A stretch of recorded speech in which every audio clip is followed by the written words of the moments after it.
I'm here in London with Simon. Simon is known as being probably the best rock blues guitar player in all of London.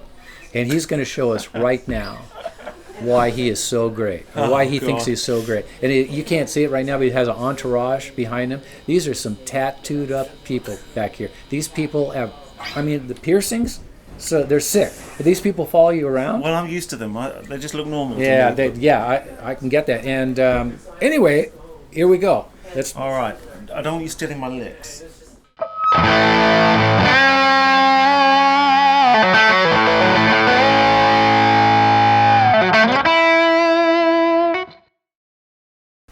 This is Doug. Pat's not here because he is afraid to fly, as we all know. It's a thing I have to deal with all the time, and I really don't care because it saves us quite a bit of money. But right now I'm in London, and I'm here with Simon, who is a maker of a pedal effect that we are going to check out today. I might mention that Simon has a funny accent when he talks, and so don't write in about it. He's just doing the best that he can because he's... Are you actually an English guy? That's what they call me. Yeah, well, I mean, you were born in England? I was. You're not like a New York guy who's an actor, no. Professional actor or something No, like that? I'm not a professional actor. Okay. No. We also might mention that we're in Hank's vintage guitar shop on Denmark Street in London, which is a very cool street. If you ever get to London and you wanted to see a bunch of cool guitars, this is where you would go. We're absolutely surrounded by them.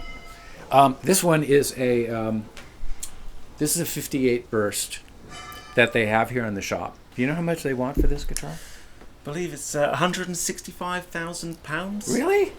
That's okay. That's not bad. Most of the amplifiers that we have on the show are old. Yeah. I mean, probably 65 and back. And so, so that it's an interesting thing because they are so unlike new amplifiers in the sense, especially amplifiers that are master volume amplifiers. Yeah. Okay, and so the different aspects of this that you talk about in the amplifier, what are they? Because we don't know, basically on Doug and Pat Show, we don't know anything, and we're certainly willing to learn, except for Pat. So what are the different aspects of it? It says so rectifier and all that. Yeah, so the greys, you've got two channels. The grey knobs deliver like a silicon rectifier type tone. The gold side, the controls are the same, but the rectifier style is a valve kind of sound. So the sag characteristics different. Kind of play a note, and it just kind of sounds a bit softer. Right. You can change how much gain you've got in the preamp. The preamp will break up if you put another pedal in front of it. The preamp will break up like the front end of an amp. You can then change the preamp shape, so you've got like a flat shape or a British shape or a Fender kind of blackface EQ shape. It gets quite detailed. It even reproduces like the power supply and the cyclic mains voltage to create the double tones that you get on sort of late 50s, right, early so 60s you're playing amps. a note, you can hear that there's a ghosting note that's going right, on at the same time. Yeah. Essentially, it takes each building block of a valve amplifier and allows the user to tweak each building block to kind of construct various different outtones or original amp tones, whatever. So you can dial in like a Marshall Plexi, a Blackface Fender, you can do a Vox sort of thing. Maybe one thing we could do when we play it is we have a bypass on this, right? Yeah, sure. So that we would hear the sound of this Deluxe Reverb, which people should be pretty aware of, that these amplifiers are relatively clean. We're not real huge fans of them because we don't do clean too much, but it's a pretty good format for testing this pedal, I think. Yeah. Because that way this amplifier doesn't take over the tone of the So is it in bypass right now? It's in bypass. Okay, so it's pretty clean.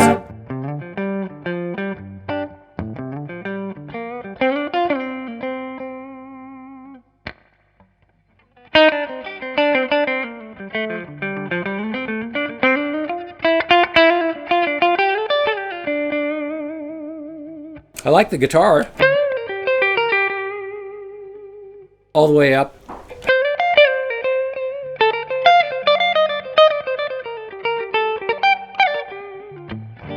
Okay, so we start with that premise is that it is clean. So we don't have an overdriven amplifier. Yeah. Okay, so why don't you just walk us through a couple of the different amp mods that it does, and I'm going to put it on the treble position because that's mainly where we dwell. Okay, so I'm going to start off with it sounding like a Deluxe Reverb, but cranked, since that's what we're playing through. Oh, okay. So I'm going to have an American bright cap like you'd get on the volume control, and set the preamp to US, and let's give it a bit of drive.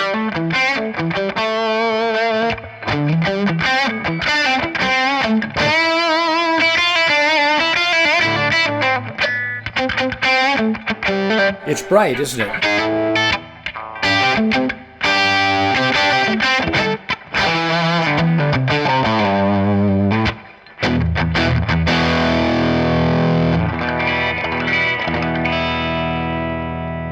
It is bright. I think what a lot of people with these amps would do is cut the bright cap off. Yeah. So we can turn the bright cap off. And it's also relative to the speaker. This has a Celestion speaker in it, a big ceramic magnet on it, so it's a little bit brighter. And I'll mention this, the thing that we're always looking for, if you're going to go for a vintage amp sound, it has to be able to clean up dynamically. That is, like what I just did. So if I'm going to hit the strings hard, if I'm going to hit them softer, that's the best effect that you have. So the pedal has to do that too, and it's doing it right now.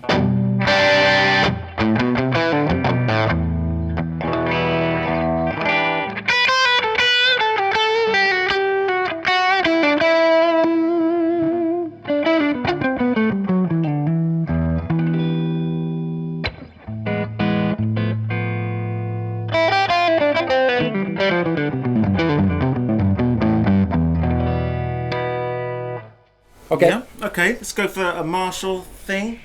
So like a sort of 69, 70 sort of super bass.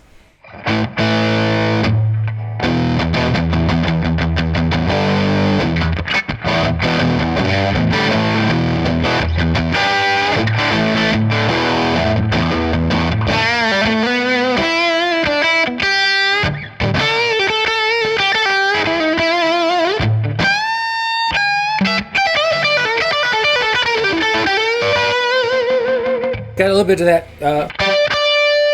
that false tone happening. Yeah, yeah.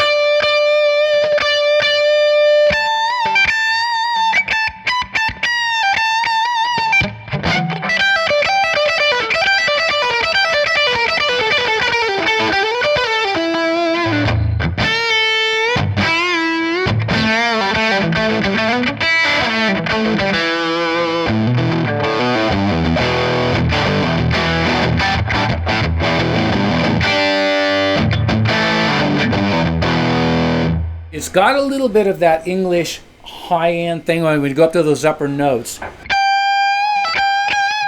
It has to have...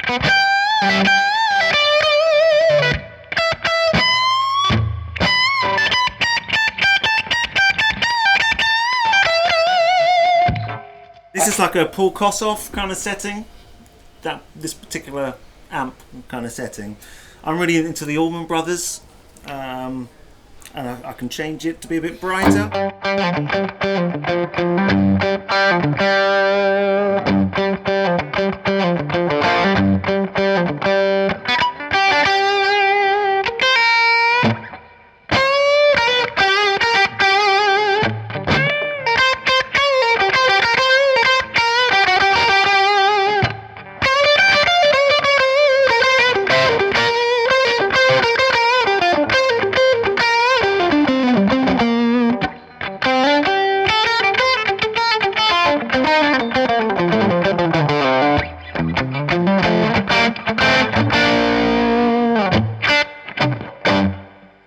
I've been to Duane Allman's grave, you know. Yeah. In Macon, Georgia. Uh-huh. Did you know that? I didn't know you'd been, Yeah. but I've been. So you haven't seen the pictures of me at Duane Allman's grave? I haven't. No. It's monitored by, and this is no, I'm not making this up, local bikers who are overseeing the grave because people come up and they want to, they want to pay tribute to Duane and also to the bass player that's buried there. But they're there, and so if you get too close, they will come up and they'll say, Y'all won't do that.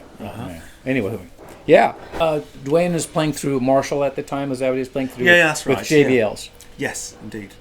Yeah, it was a. I think it was the lead, like a 68 spec lead.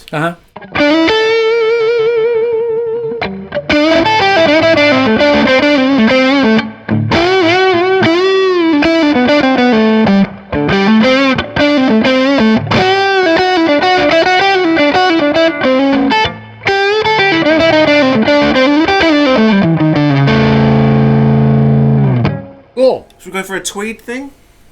Love Tweeds.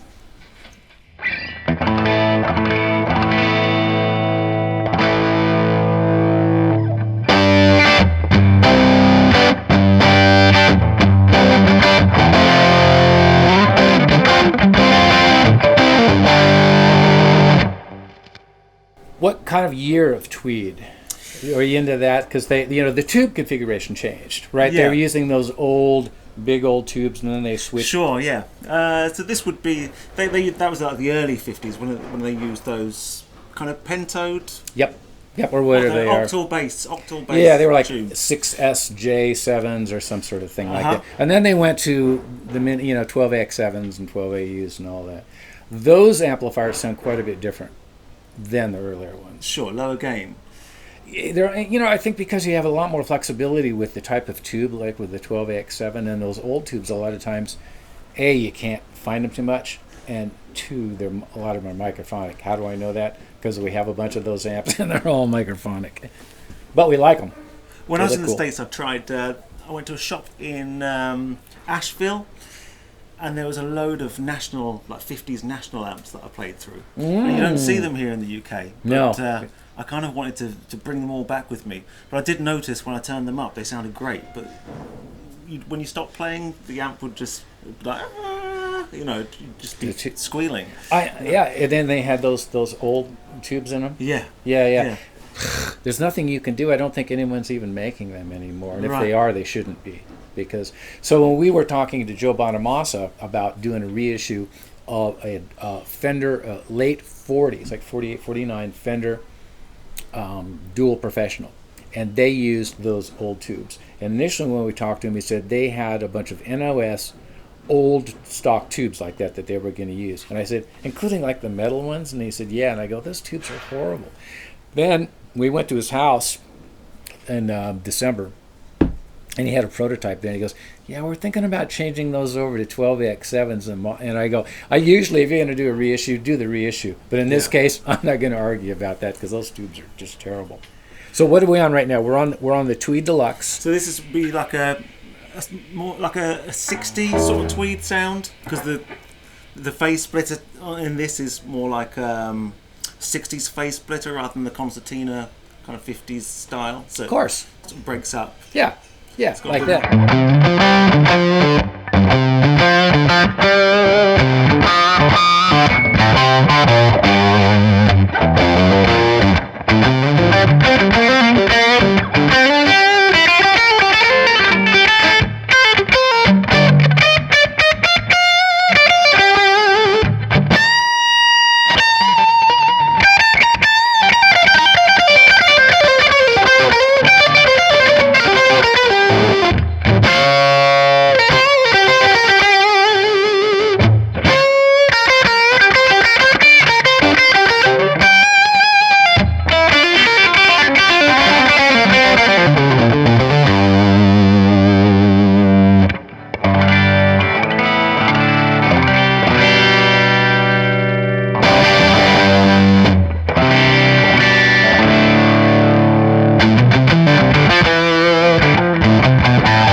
So you see what I was doing. So when I moved from this is what I wondered, if you're a lead guitar player and you're looking for an amp, or you're looking for something that you want to use to make you sound better. When you go up to the upper register, if you can play it cleanly, it's got to kick. It's got to do that thing, right? But when you back off, it's got to clean up for anything, if it's a pedal or no matter what it is. Mm-hmm. So good job on that. Thank you. What else you got? Well, that's all. Get out. I was wondering what did they use on the first couple of ZZ Top albums? Oh, don't even get us going. It's like It's unknown. Billy won't say. Oh, I thought it was a brown Deluxe. Is that? So at the time, if you see the pictures, so let's say it's 69, which is basically when they made that first album. So they had a couple stacks of 100-watt Marshalls each, Right. Okay. that Jeff Beck gave them. And so on all of this stuff that they're playing live, they're using those 100-watt Marshalls. But their talk is he might have been using a GA40 Gibson, might have been using a Tweed Fender. And so Billy has never given, that we can find, a satisfactory answer to what that is. Right. Okay. What do you think it is? Well, I thought I'd seen a picture of them playing live where you had a couple of these brown Deluxe amps on stage. That's what I thought I'd read somewhere, but it does sound, it could be a Marshall as well. But So that first album is so crude.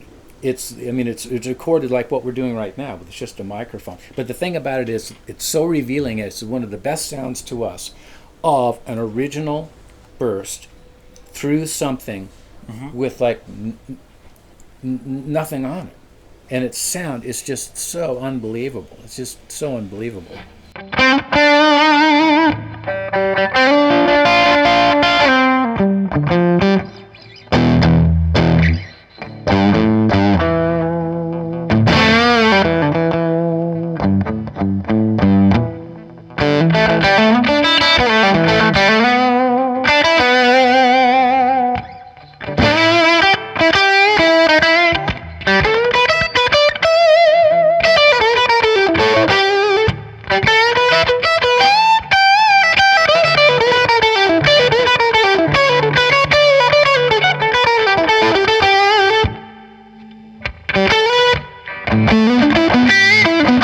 He really likes that.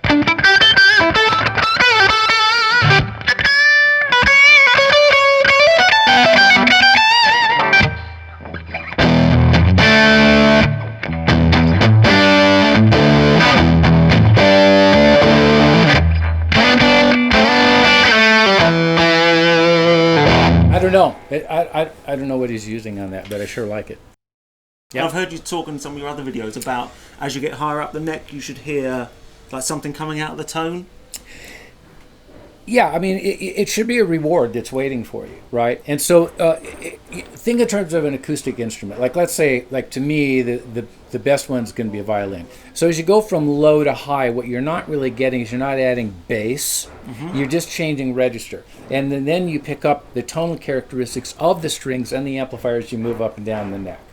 That's your reward if you want to work on it. So if you're going to play, let's say, an E minor, like what we're doing right there, right? So,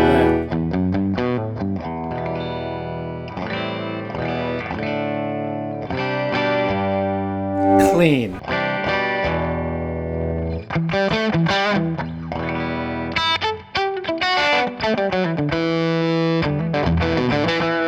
When I vibrato the note, I want something to help me out. I want it to, I'm gonna go up to register.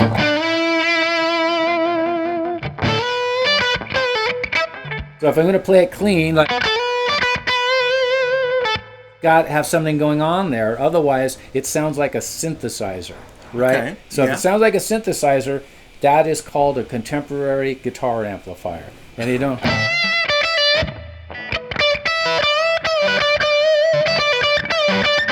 So if you're going to use a repeating figure, like.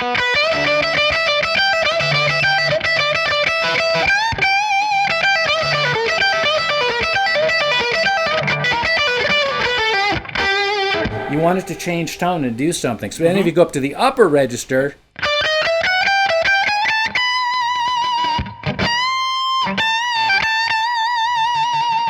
that note this guitar likes, and that thing like, that's the money note. So then when you're playing a solo, you're thinking, that's the note I'm going to go to. Yeah. Is it going to sound good when I get there? Is that what you're talking about? So is that, what is that? Is it the same on each guitar, or does it vary depending on? Oh no, everything is different. Pickups and. Oh yeah. You can have, like, let's say, so we have 4 Les Paul specials from the 50s. Yeah. And every one of them with P90s are just like, they're different guitars. You just can't believe it. And is it something to do with the? I mean, obviously, I'm really been interested in the double tone, the ghosting aspect. Yeah. By the time we get up there, that's quite a heavy effect. You know, it's quite clearly audible. Uh-huh. And I just wondered if that was. There are certain notes where you think, well, where I hear that double tone, and I think, wow. Yeah, I you wanna know, play in the that case note. of P90s, it really comes down to, on those, at least on the old ones, is the proximity of the pickup to the string will start picking that up. Right. And okay. it will ghost it quite a bit more than a humbucking. From our experience, the humbucking, it really doesn't do it as much. A P90, you know, a really good sounding P90 guitar sounds like a burst, except a little more juicy. And in that case, is that the magnet pull I think so. changing the? I think so. We don't know. We just observe it and say, this is the thing that we find. Because, you know, I mean, there's a situation. If you don't have one of those guitars, how do you know? If you aren't playing it through your amplifier that's a good sounding amplifier, how do you know? So even if you practice, you know, a whole bunch and you don't have a good sounding guitar, good sounding amplifier, Yeah. then it doesn't really matter. Sure. And so those are the things that when we are talking about them, you and I are talking about them, we're saying, this is what we seek. This is the thing that we want to get. But you have to get good enough to find it, and you have to have good enough stuff to have it be there when you get there. So we're talking moving up a level or two, right? Yeah. A lot of guys, if they play really, really fast all the time, they never hear it because they never stop. They never stop. So that's why, like, I'm trying to find on this pedal and on, you know, on this guitar, if I'm going this right here, hear the click of the pick on the string.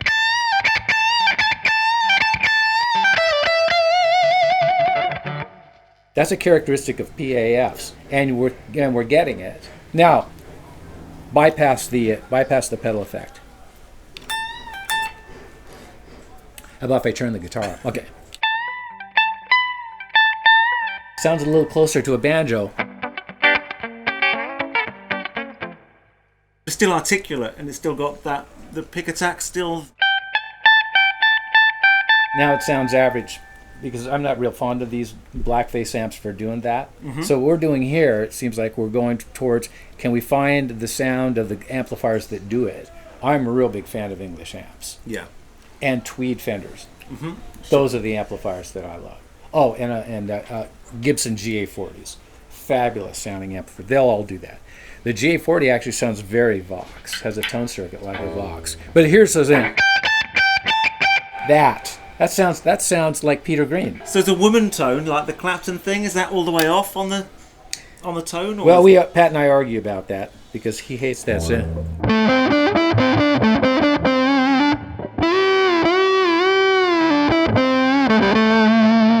That's the neck pickup Yeah. with the tone all the way off. Uh-huh. I think it sounds better than the treble pickup.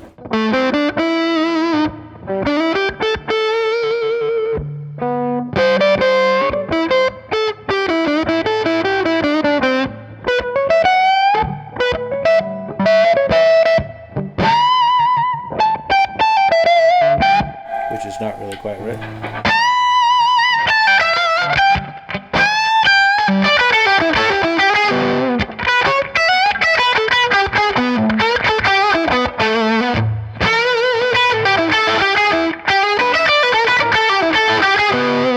See, that's a pretty actually good representation of that Blues Breakers album. Mm-hmm. Yeah. Yeah, I got a friend. We were going through this. We were trying to recreate some tones off that album. That's a pretty good one.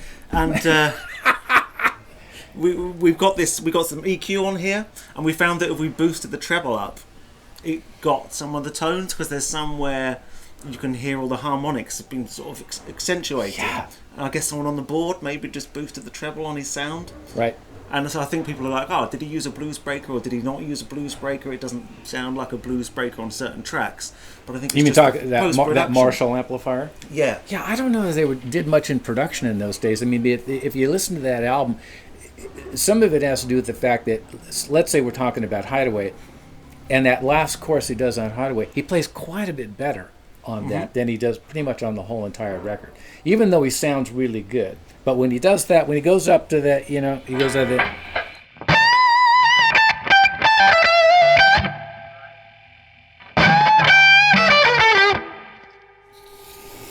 Yikes, that's something done with the finger. So this is pretty good because this is a black-faced Deluxe Reverb And that's a pretty good representation of that sound. But of course, then we also, it'd be interesting to do. Let's take this R8 that we have sitting here, and now let's plug this R8 into the pedal. Okay. You want to do that? Yeah, let's do it. Hey, what is your cameraman's name? It's Jack. He's kind of bugging me because I think he's trying to steal my licks. I think so too. So, how old is this one? 2001. Okay, so this would have maybe classic 57s maybe on it, or would it have burst buckers on I it? think they're burst buckers from what I was told. Yeah. They look almost identical when you look on them. They have the patent applied for sticker on the bottom and all, stuff like that. I think Okay. the burst buckers have got offset coils, I think, and then the 57s, I think they're matched. Like they made them to the patent. They shouldn't be matched. Well, I think that was... They didn't call me. I would have told them. I would have said, hey, you can't match them. PAFs are not matched. We can ask Matt when he gets here from Monty's. He's Oh, turning up. right, right. He'll know the answer. It's like the funniest thing is the box that he sent those pickups in is so beautiful. I said to Pat, I go, I don't think we're going to be able to test these pickups because the box is so nice we can't open And it. did he have all the wax seals? Yeah, yeah. Yeah, I was saying to him, it's like Cool, isn't it? with this Game of Thrones on TV at the moment. It was like Yeah. a Game of Thrones themed set Yeah, of pickups. I go, it's this wax stamp thing that's in there. I go, well, we can't break that. Yeah. I mean, it's like we owe it to future generations to not, what do they sound like? Oh, I'm sure they sound great. Okay, back to where we were Okay. on the exact same sound. Same sound? Yep.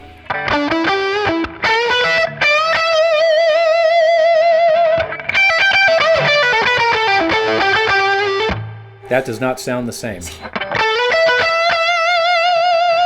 Sounds way hotter. I mean, the Yeah, pick sounds but it still has a lot of top end, but it does.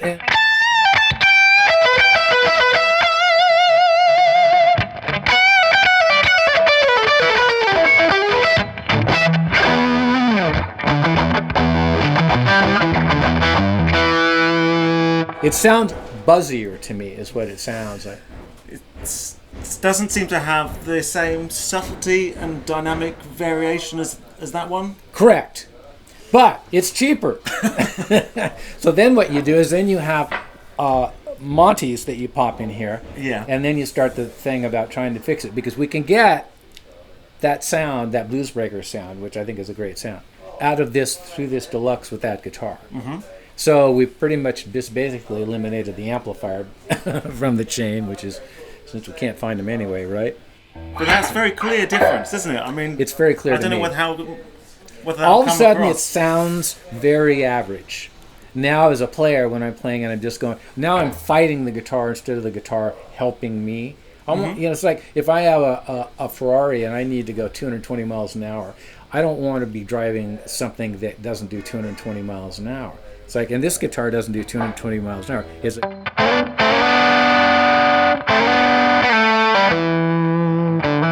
The vibratos are not as exact.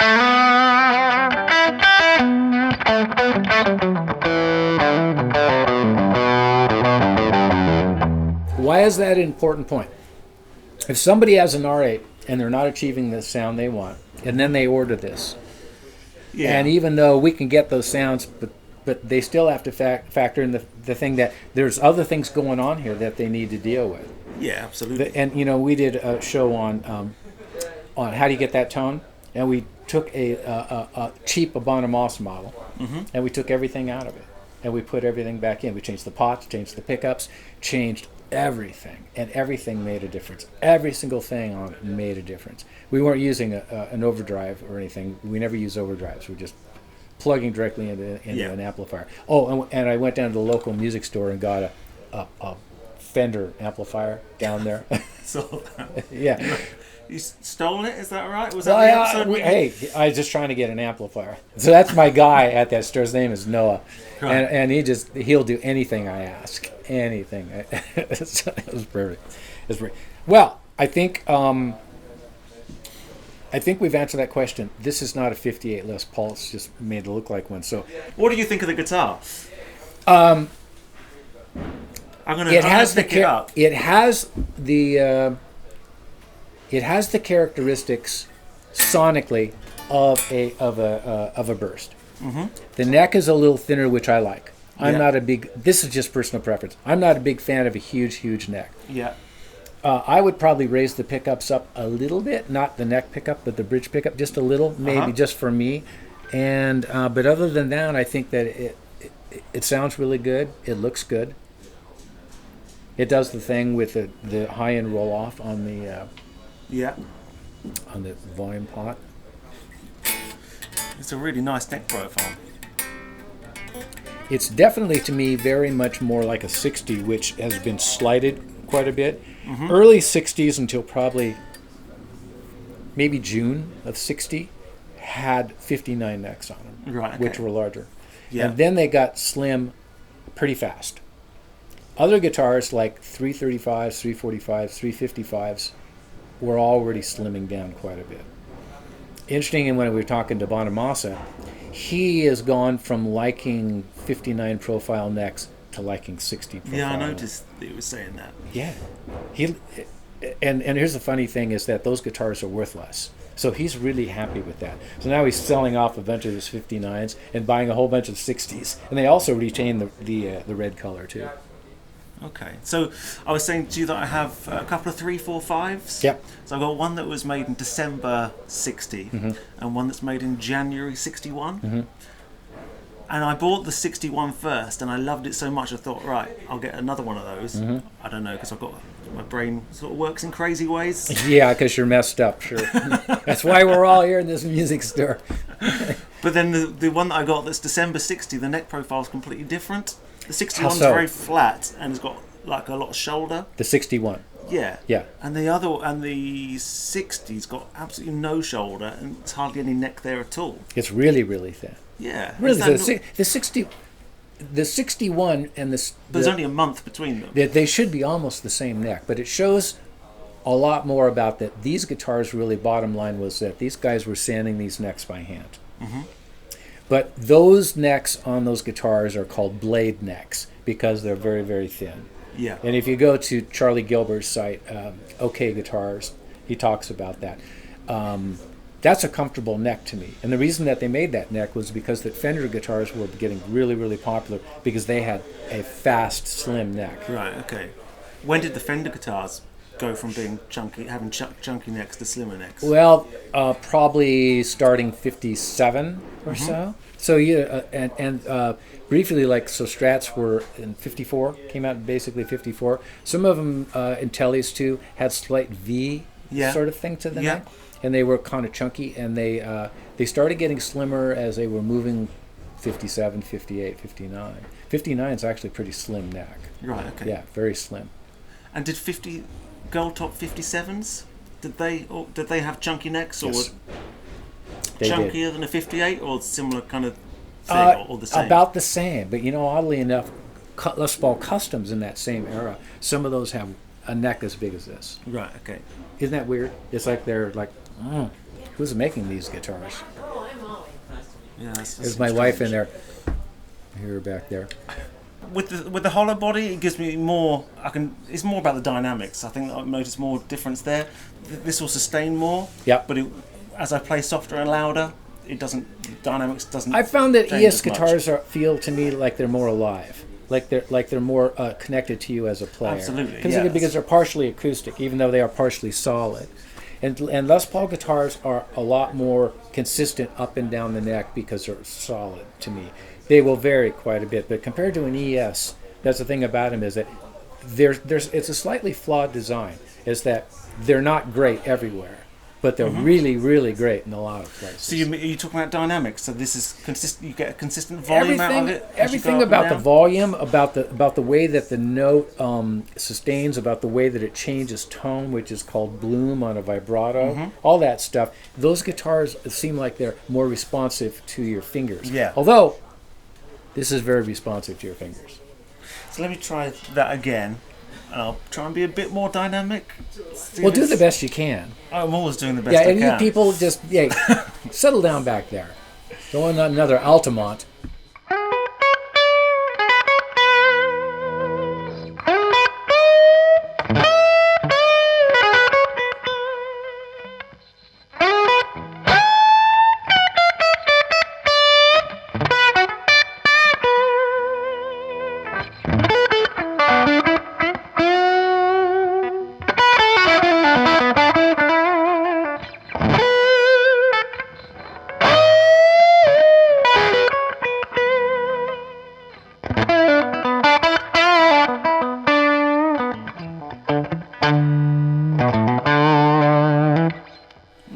Yeah. Yeah, it definitely does the dynamic thing. Yeah, the vibrato. So when you're doing like first finger vibratos, to me it has to change tone a little bit.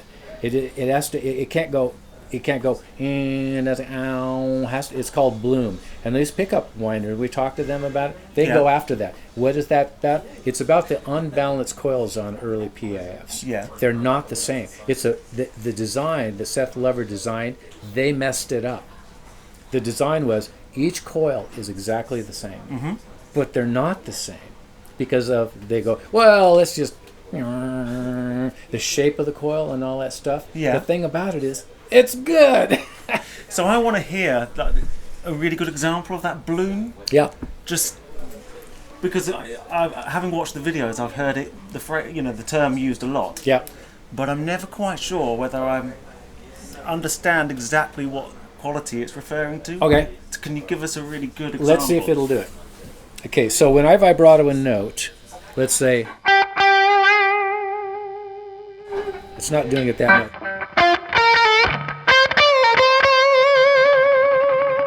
Not doing it.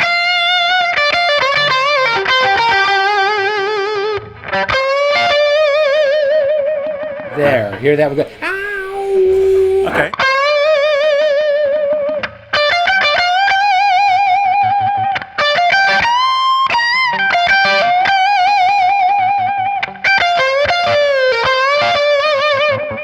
There? Yeah, it's hardly anywhere on this. Right there.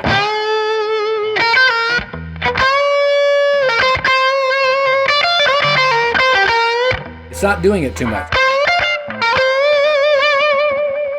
That's about the closest that it is, right in there. It's a tone change. So is it a fizz thing, or is it more in the mid-range? It's as if the top end is rolling off, the mid-range is coming up, and it's going, and it's howling them, and ow. So it's actually like a tone change, like if you're almost like you're using a wah-wah pedal. Right. Okay. Yeah. So that is a critical thing to us as far as using different amplifiers. Some amplifiers do it more than others. Guitars do it. P90 guitars do it like all day. Right.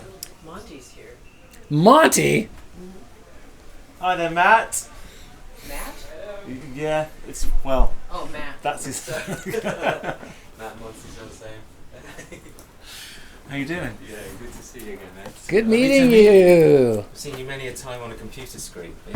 We were talking about your presentation of your pickups, like what Pat and I were talking about on the show. We're going.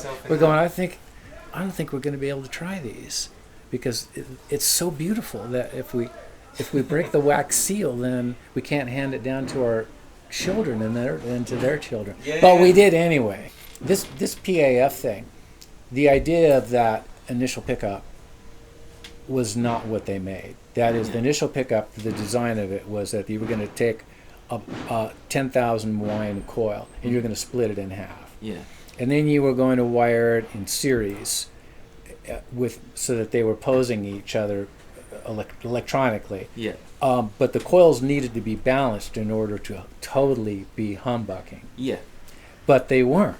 No. They weren't even close. and so the funny thing about that is that later in the 60s, when they actually got different winding machines with counters on them and all that, they actually sounded worse. Yeah. Yeah, it is crazy. I mean, if you get something that's completely identical, then you get maximum hum cancelling, yes. Yeah. But you knock off that shimmer, the top end stuff that's going on. Yep. That just disappears. And as soon as you sort of drift them, I find there's like a sweet spot with, different magnet strengths and all that kind of stuff and outputs, but you'll find this point where it kind of everything goes like it becomes alive, and then it kind of, if you carry on it's drifting them further apart, it kind of closes up again. It seems to be, well, that's what I've found. It's very much kitchen science. But And so, what are you making now for PAF? So you're making a more than one model?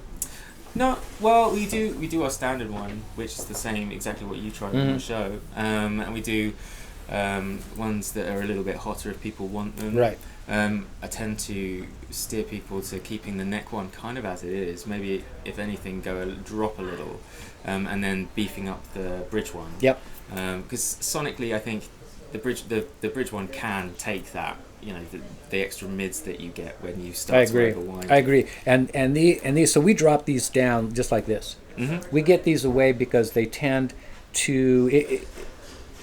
It's an imperfect system, right? So if we're using an amplifier that we want to overdrive. Yeah. We want to overdrive it dynamically, but we want to retain some characteristics on this on this neck pickup that is complementary to the pickup. Yeah. And so the things that we want to do with this are not the things we want to do with that. Yeah. So if you see like a A5, 9K wind on this thing, Yeah. it sounds like a synthesizer to me. It just sounds like. Yeah. But those things can sound really good. What magnets are you using on it? On mine, typically I've got an A5 in the neck, Mm-hmm. and an A2 in the bridge.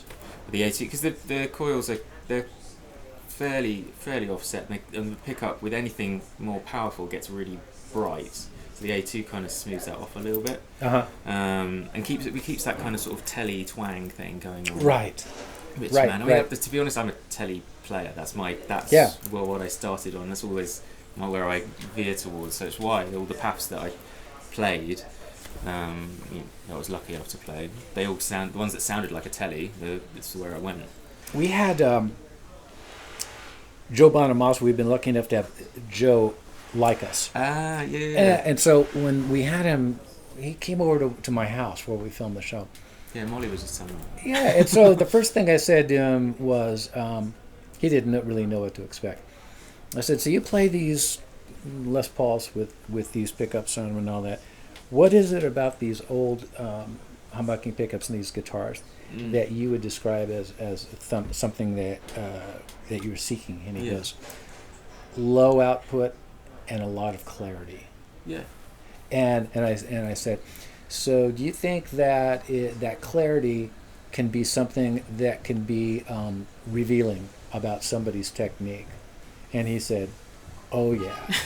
Oh yeah. So what you have to do, because they're revealing, they're very clear. Yeah. And for guys that order pickups, let's say like somebody, and I'm sure you get this, somebody's going to order some of your pickups. Mm-hmm. They're wanting the silver bullet to arrive. They're going to put them in whatever guitar they have and whatever technique that they have. You're going to fix it for them. Yeah. Do you get that? Yeah, but I do it to myself. I'm like, this drive pedal is just going to turn me into the most amazing guitarist. And I'll get it, plug it in, and realise that I'm still me. So it's that we do get it. I've had it a couple of times with people, not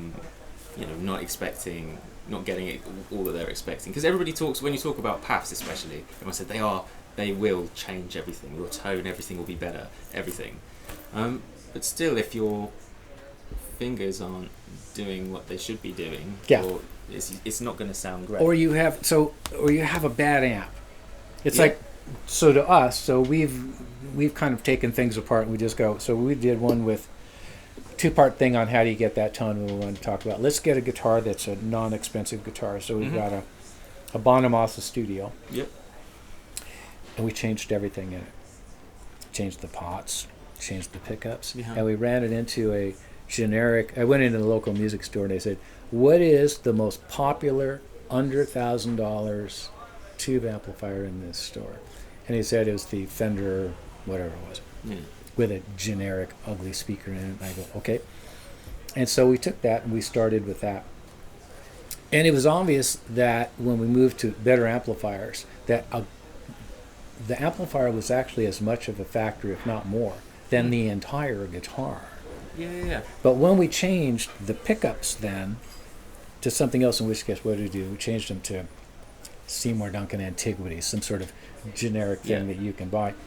Then the difference was not as much as having a great amp, but it was definitely there.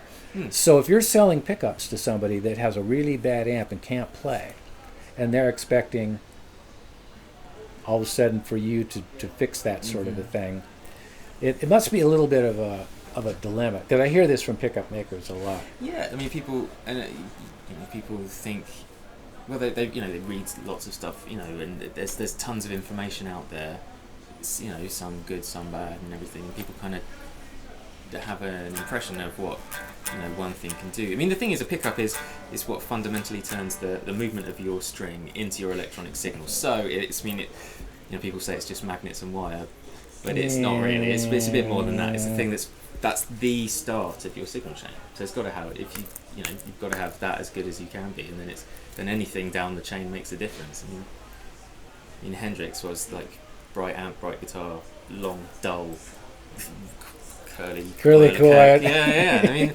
but that all had it. Oh, and his fingers obviously, but all plays a part.